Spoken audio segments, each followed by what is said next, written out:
we're gonna do today that I went and got at the store. What kind of doctors did you see to help diagnose? These two together are amazing. I'm obsessed.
Chocolate chips. Oh, Jesus Christ.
Welcome to a weekend vlog. On the weekends, I typically like to sleep in. So my Oura ring says that I got 9.5 hours of sleep last night. I am obsessed with the Oura ring.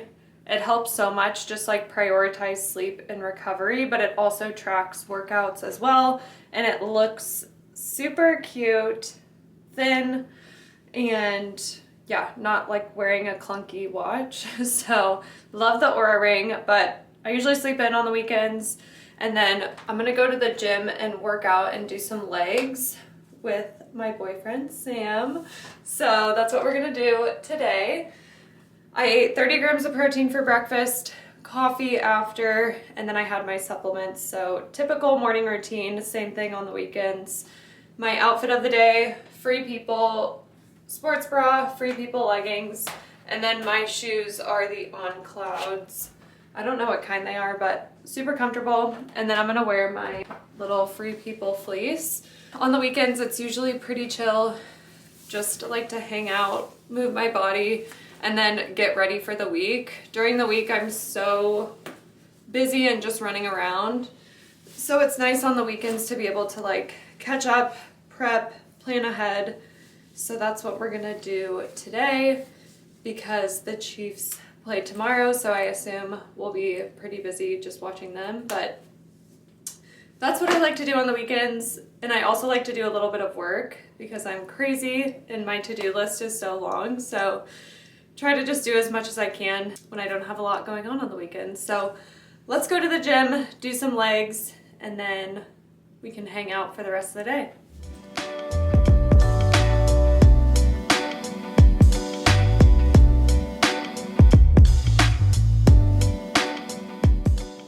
Happy Sunday. I'm gonna break down my morning supplement routine and then I'm gonna meal prep for the week. So I'll take you guys with me and show you how I do that because planning is always crucial for success for the week. But in the mornings, I've been taking Armra Colostrum. I've been taking this for a little while now and I love this stuff. Mixed with my pre and probiotics, it's the perfect immune support and also supports gut health. And then obviously creatine. Love taking creatine for muscle growth and recovery. Also the brain health benefits. I've been taking that for about a month now and I'm obsessed. I look a lot more defined and toned, muscular, and that's really the only extra thing that I added into my routine. I didn't change anything with my nutrition or workout programming, so creatine has really been very beneficial for me. So I'm gonna mix those up in a little bit of water. And then my supplements outside of that, ThyroBoost Plus. This is great for thyroid, hypothyroidism, really good. Mood Plus, I started taking this actually at the start of winter because I kind of get the winter blues. It has GABA, 5-HTP, which helps with serotonin, and then SAMe, which also helps with serotonin, dopamine, combating anxiety and depression. So love that one. And then the SPM Active and Omegagenics. These two together are amazing for combating inflammation, joint pain, etc. So I love taking those two together. And then I also take my Vaginal Balance, which helps with the pH in that area. And if you're someone who struggles with BV UTIs, this one's really great. The probiotic strains that are actually in here have been proven to be more powerful than antibiotics used to treat UTIs. So really, really, really helpful. I'm not someone who tends to get those, but I wanted to try it and I think it's awesome. So that one is actually newer by Microbiome Labs, but really, really helpful. So I'm actually going to answer some of your guys' questions that you asked on Instagram, and then I'll show you what I do for weekly meal prep, and then I'm going to go to the grocery store and prep for the week so I can stay on track with my nutrition goals. So yeah, that's the agenda for today. But I'm going to answer your guys' questions and then I'll take you to the store. Okay, that's what I was going to say. The way that I meal prep, and I actually do this every single week for the members inside my community, shameless plug, it's $19 a month. You get weekly meal plans, monthly workout programming, and weekly live Q&A calls with me, and then monthly challenges too, just to help you stay on track. But anyways, the way that I meal prep for the week is just kind of planning out Monday through Friday. I usually on the weekends just kind of do whatever I'm feeling. But Monday through Friday, I'll plan out breakfast, lunch, and dinner, write down the recipe, and then tag the recipe that I'm using just so I have it in my little notes app. And then I put a grocery list at the bottom for what I need at the store, and then obviously just figuring out the amounts of everything. So it takes about an hour, 30 minutes maybe max to kind of do all this, but it's super, super helpful, especially if you're really busy and it saves a ton of time during the week. So I highly recommend just like having a plan. If you don't want to do the recipes either, there's another option that I used to do and still kind of do that a little bit, is just make a bunch of chicken, turkey, different kind of protein sources, just kind of batch make those as much as you can, and then make a bunch of carb sources. So sweet potato, rice, those are the main carb sources that I would prep, and then vegetables, so carrots, squash, zucchini, that sort of thing, just kind of batch making those few things. So then you can just kind of throw everything together in a bowl. That keeps it super bland, but it's really easy to stay on track if you just have all of that in your fridge ready to go for the week. So that's another option for meal prepping that's like super simple. It doesn't take too long. If you're doing a more recipe-based meal prep, that's gonna be a little bit more time intensive because there's more ingredients, but two kind of options that you can do. Either one's gonna be helpful for staying on track. And then for breakfast, I usually do like an egg casserole type thing because you can make it all at once and then save it for the week. And then I also really like mixing it up because I get burnt out on eggs. So protein overnight oats is the other breakfast that I usually do because those are really, really easy to prep and have ready for the week. When I worked in an office 8 to 5 pre-COVID, actually no, it was during COVID, that I would do overnight oats literally every single morning because it was so easy, and I would work out super, super early. So that is a really good one if you're just on the go and you have to commute to work and you don't have time to like bake a whole thing or make a whole thing. The overnight oats option is really, really great. So I like doing that just to give me some variety from eggs. But yeah, that's what I'm gonna do. So I'll take you to the store. I wanna answer some of your guys' questions that you asked on Instagram, so I'll do that. And then I'll take you to the store and show you how I meal prep. Okay, welcome to my Q&A from my story on IG. I asked health journey Q&A for YouTube. So that's what we're going to do. Question number 1. Someone said I wanna look like you. That is very sweet. What kind of doctors did you see to help diagnose my insulin resistance and other things that I had going on? So I actually didn't go to a traditional doctor at all.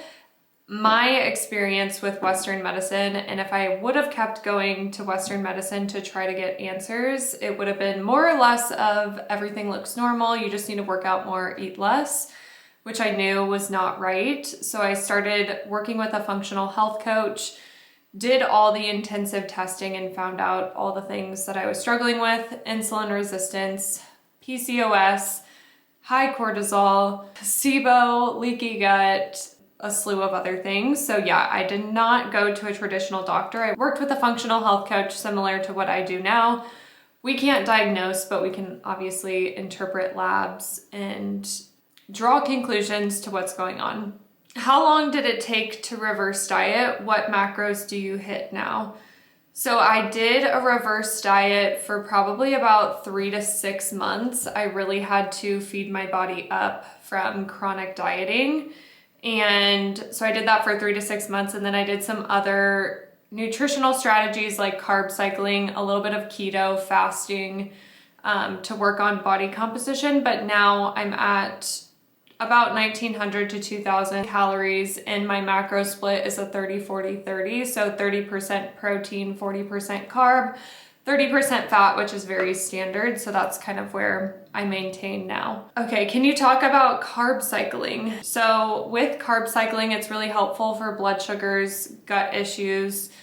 The way that you do it is, it can vary, but typically the way that I implement it into clients and the way that I did it is 4 days out of the week, you're low carb, about 75 grams of carbs or less. And then 3 days consecutively after that, you go a little bit higher carb. Again, it can help with glucose and insulin sensitivity. And then also it helps with chronic gut issues. So that's kind of how you do it. It should be about 100 calorie difference from the low to high days. mostly in your carbohydrates. So yeah, that's a little bit how carb cycling can go. And then you can also do high, medium, and low days. That helps with body composition more so. Yeah, that's typically how that looks. If you do the high, medium, low schedule, it would be 2 high days, 2 medium, and then 3 low days. That's kind of how that fluctuates, and those vary throughout the week. But that helps a lot with body composition. The carb cycling is more for like blood sugar regulation and gut issues really. So that's how carb cycling works. Is fasting good for your gut and blood cells? So what's the truth? So fasting can be a really, really great tool, but if you're not eating enough in the first place and then you just add in a bunch of fasting, it's not going to be beneficial for you. It's a really great tool. It increases autophagy, which is your body's natural ability to detox senescent cells or zombie cells that are toxic to the body, and they carry lots of inflammation. So fasting kind of increases your body's natural cleaning ability, so to speak. So it's a really great tool, but obviously it has to be for the right person. If you're not eating enough in the first place and you're really stressed out, fasting would not be something that I would add into your routine to start. But it can be a really, really great tool. Okay, another question. How did you know you needed to be gluten-free? Was your anti-gliadin IgA high on the GI map? So anti-gliadin IgA is a marker on the GI map that shows if you're having a gluten intolerance or immune system reaction to gluten. Mine was high, and I also have Hashimoto's, which there's a lot of literature out there to support that following a gluten-free diet can decrease antibody production with something like Hashimoto's. So that's why I knew I needed to be gluten-free. And honestly, I felt so much better when I moved to a gluten-free diet. I tested out adding gluten back into my routine, and literally I felt for being gluten-free for so long, I added it back in for a little bit because I was like, let's just see what happens. And I was really so inflamed and my fingers were swollen and I just felt like brain foggy and gross. So that's also another reason why I just choose to be gluten-free. And it's really easy now than it was 7 years ago when I first started. So going gluten-free is not that difficult. What is the realistic amount of time to heal PCOS with my B-Balance method?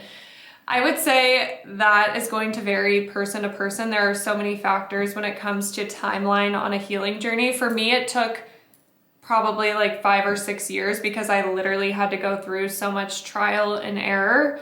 But if you have all the right tools, which I've gone through it myself, so I know what needs to happen to reverse PCOS, Hashimoto's, hypothyroidism, so you don't have to keep guessing and doing different things like I did. I would say 6 months to a year is probably a very realistic timeline. So that's what you can kind of expect. But for me, it was 5 to 6 years because I worked with so many people and did so many things that didn't work. So that was a lot of time wasting that happened. Last question.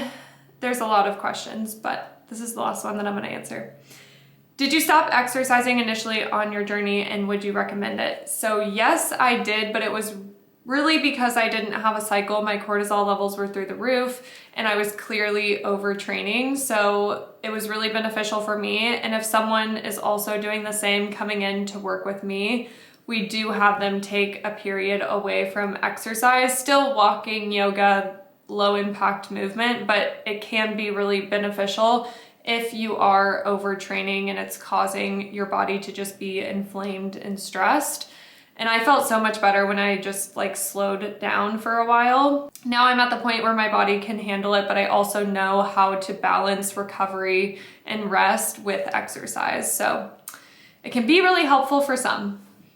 Okay, here's my little grocery haul. This is going to hopefully last the whole entire week, but Bonza waffle is really great for breakfast along with my little egg scramble that I'm gonna do, and then granola with yogurt for some snacks.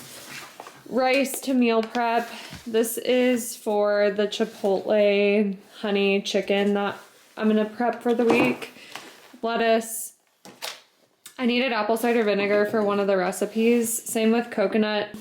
I'm gonna make some protein cookie dough bark stuff. It looked really good. It was on Pinterest, so Coconut oil was required, and then I'm also gonna use the balsamic and Dijon to make a little vinaigrette. Olipop and Poppy for some fun little drinks. Chicken, steak, and then the almond flour is used for the protein cookie dough bark stuff. Yellow onion for the egg scramble. Avocados for one of the bowls that is on the little menu. Dill to make the Greek chicken bowl kind of sauce. Bananas for snacks. True Fruit. Love the strawberries. They're so freaking good. Just as like a little sweet treat. Cucumber also for the Greek chicken bowls. Sweet potato for my harvest bowls. Feta goes into the Greek bowls. Peppers for the egg scramble. Turkey bacon for the egg scramble.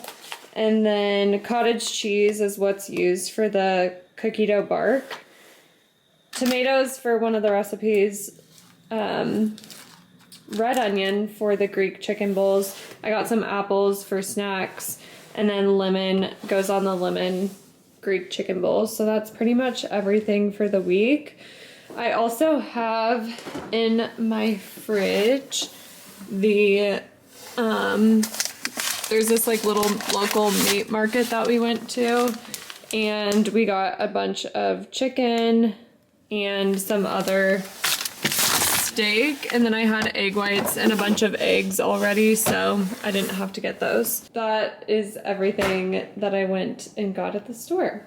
I usually take Sundays off and just completely rest, but this Sunday I'm going to hot yoga because I usually do hot, deep stretch, whatever, yoga on Thursdays, and that class filled up faster than I could have signed up, so I'm going today instead. So I kind of like switched up my weekly routine because the class was full, but I'm gonna go do hot yoga, which will actually be really good to kind of just start my week off relaxed and flexible and all stretched out. So that's what I'm gonna do. I'm gonna have a protein shake and then go do that, and then I'm gonna meal prep. I am wearing this little aloe set that is adorable. I've had it for a while and I've just never worn it. I don't know why, but it's the Airlift. They have it in a ton of colors, but it's so cute. It's actually super comfortable. So that's what I'm wearing, and then I'm wearing my Asics shoes. They're like vintage. Yeah, that's my Sunday plan, but I hope you guys enjoyed this little video vlog where I answered your questions, did a little bit of meal prep. Comment below what kind of videos you want to see from me, like, subscribe, and I'll see you guys next time.